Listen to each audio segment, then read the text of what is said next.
Hi, I'm Pedro Amador. And I'm Anjanette Lewis. And we're here to talk to you about our new movie, Rift. He thought that I would just go away. He thought this would be simple.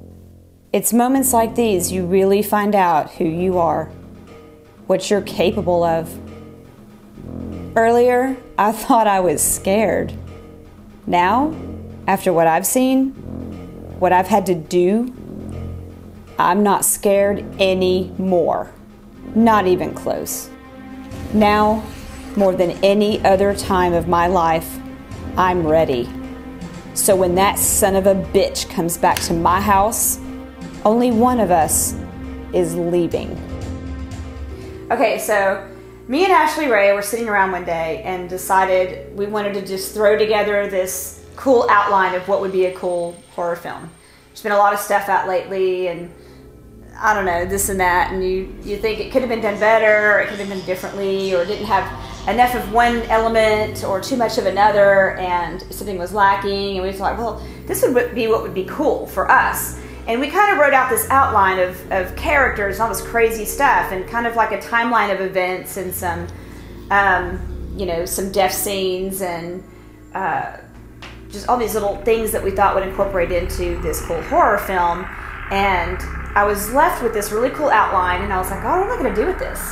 So I contacted Amador. We've worked together before on Through Hell. The fact is, you're the most amazing thing that's ever happened to me. I'm not going to let anybody tell me that 300 miles is going to change anything between us. Michael, before we go any farther, there's something you should know about me. There's something about me, something I had since I was little.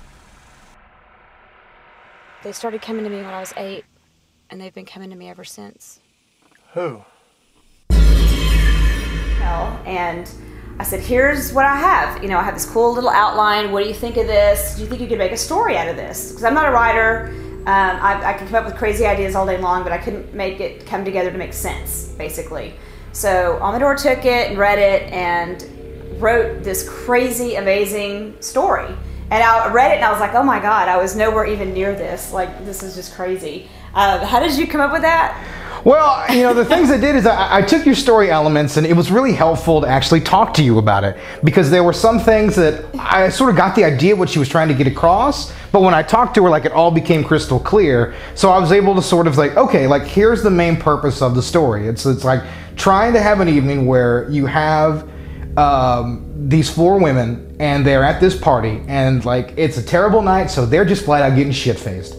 And what would and what would happen when you're like in the worst state you could be in, and you have a serial killer after you trying to kill you? Like, what would you be like in that scenario? And that's sort of where we took the story. So you have a story that has horror, a lot of tension that comes from, having to escape from somebody while you're not at all your faculties, as well as, you have some comedic moments of these people, they're getting shit-faced. They're making really bad mistakes that people make in a horror movie because they are fucking blitzed, So, I mean, that's what sort of makes this, a project that I was very drawn to and wanted to work on, is because we had such a nice combination of horror and comedy in a project. And, that's something that's always really excited me, being a big fan of the Evil Dead films and, the early Peter Jackson works. Yeah, picture The Hangover, where everyone's out just having a ridiculous good time, doing some crazy stuff they wouldn't probably normally do. There's some characters doing some things they wouldn't normally do, and various other things, but this isn't one of those things you wake up and you just have this weird trash hotel room going, oh my God, what happened? It's like most people just didn't make it. Yeah, I mean, instead of Mike Tyson and a tiger, it's just a serial killer with a knife. So, that's sort of the situation here. Every story has been told. That's one of the things that when people talk to me all the time, like, oh, we got to come with a cool, crazy, innovative idea. And I'm like, well, every story's been told, but you have to find your own slant on it. And that's been something that, we've been working on, for a few months now. Yeah. And I think we have, a strong project. We have something that we care about here. We're working very hard, after what we have to do 9 to 5, to pay the bills and everything like that, to make this movie. And now that's why we've turned to Kickstarter. We're looking to make a project that we're excited about and, do it our way. We don't, you know, I've been in this business for a while. I know Anjanette's been in it longer than I have, and you know, one of the things you understand when you begin to work, you know, longer is that there's certain people that have money, and you have to do things, you know, their way, and it comes with a lot of concessions, and you know, it really stinks. And you know, we came up with the idea. We were sort of like, you know, no one, you know, people might have a hard time maybe investing in a movie like this that we care about, or they might butcher it. So, you know, we're here doing this ourselves. Yeah, that's it. You know, it's the two of us. Like, we want to be in charge of it and be able to make the movie that we want to make. So, you know, right now we're out there on social media. One of the big goals here with us doing Kickstarter here is we want to be available to anybody that would want to invest in the movie. You know, feel free to contact us. You know, we have Twitter and Instagram. You know, we're willing to answer any question. Any you know, questions, anytime. You know, we'll talk about the movie. You know, if you have an opinion about a horror movie, you know, I mean, by all means, you know, let us know. You know, we're always looking to find other horror fans, you know, to chat with, because you know we live and breathe horror. You know, I mean, it's, you know, I mean, I'm watching horror movies 9 times out of 10. So you know, I mean, it's how I am. You know, Anjanette, I mean, her home is a museum to all things horror. I won't show the house. But it's you know, we want to be involved, you know, with you in the community, the people that are going to support the film. You know, we plan to do a lot of events. Like, you know, we're going to be doing some events on Twitch.